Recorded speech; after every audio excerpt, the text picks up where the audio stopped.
o Supremo Tribunal Federal deu início ao ano judiciário de 2026.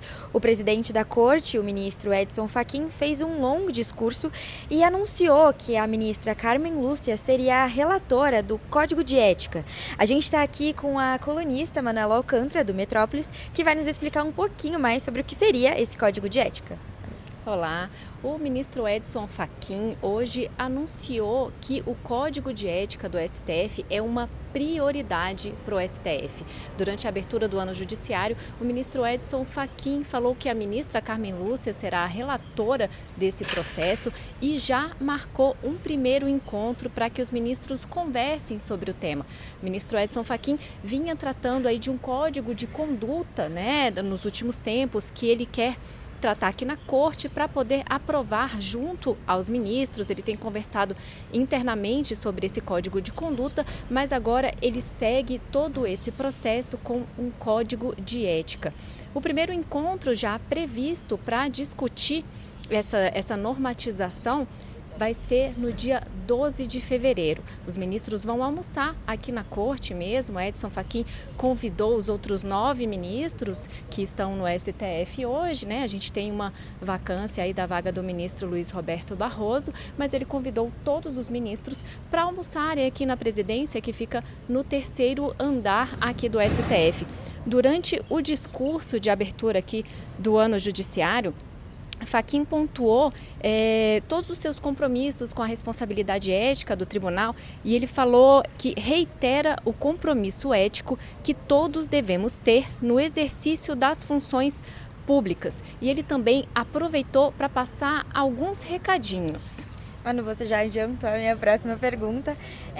Quais recados que você acha que o presidente deu nesse discurso dele? O STF agora vem passando aí por uma discussão sobre a ética mesmo dos ministros, o comportamento dos ministros, a conduta que o ministro Edson Fachin vem falando nos últimos tempos, devido aí a essa questão do caso Master, com o ministro Dias Toffoli como relator, também a questão do ministro Alexandre de Moraes, de ter aí a sua esposa como advogada, ali no caso do dono do Banco Master, Daniel Vorcaro.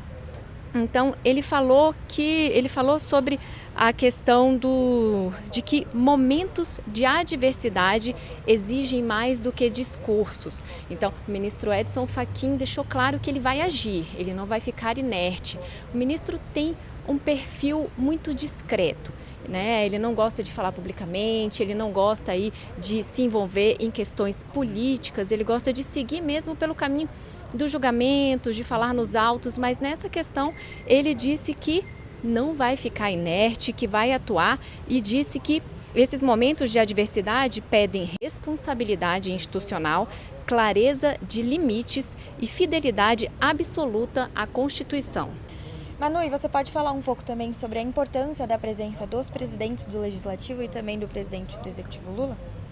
Sim, estavam presentes aqui na abertura do ano judiciário Luiz Inácio Lula da Silva, Davi Alcolumbre, Hugo Mota, e todos eles participaram aí dessa cerimônia. Lula optou inclusive por discursar, O presidente da República nem sempre faz discursos na abertura do ano judiciário, Ele, ano passado mesmo, Lula não fez discursos, ele fez um discurso em 2024 e agora em 2026 volta a falar. Lula também passou alguns recados aí, ele defendeu o STF, defendeu os julgamentos no STF e disse que mesmo diante de ameaças, os ministros atuaram dentro da Constituição e cumpriram seu papel constitucional dentro do STF. E aí o presidente estava aí se referindo ao julgamento dos atos golpistas de 2023, quando o ex-presidente Jair Bolsonaro foi condenado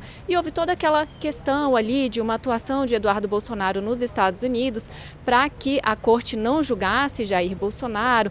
Houve uma intervenção aí do governo dos Estados Unidos falando sobre a questão de aplicação de taxas ao governo brasileiro, ao Brasil, e também até suspensão de visto de ministros, aplicação da lei Magnitsky. Então, Lula foi enfático que não vai aceitar interferências de países estrangeiros no Brasil, que o Brasil é um país soberano. Manu, o presidente da OAB fez um discurso também e defendeu a indicação do Jorge Messias, da AGU. Você que estava lá dentro do plenário, percebeu alguma movimentação desconfortável da Voia Columbre, do Hugo Mota, do Lula ou até mesmo do Jorge Messias, que também esteve presente?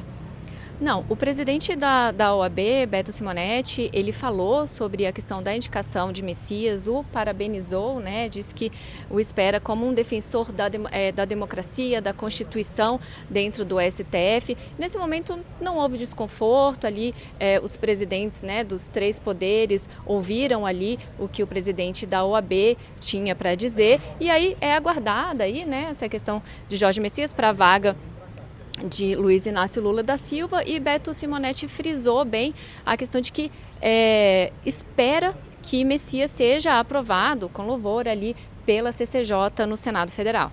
Manu, e agora? Qual que é a expectativa para o ano de 2026 depois da abertura do ano judiciário?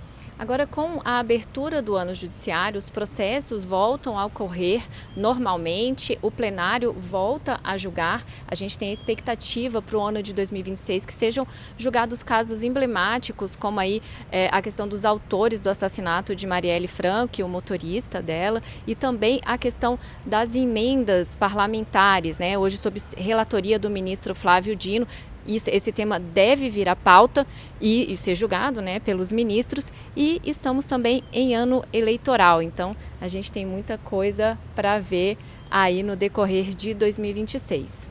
Obrigada, Manu. E para ter mais detalhes, acesse a coluna da Manuela Alcântara no metrópolis.com e se inscreva no Metrópolis TV no YouTube.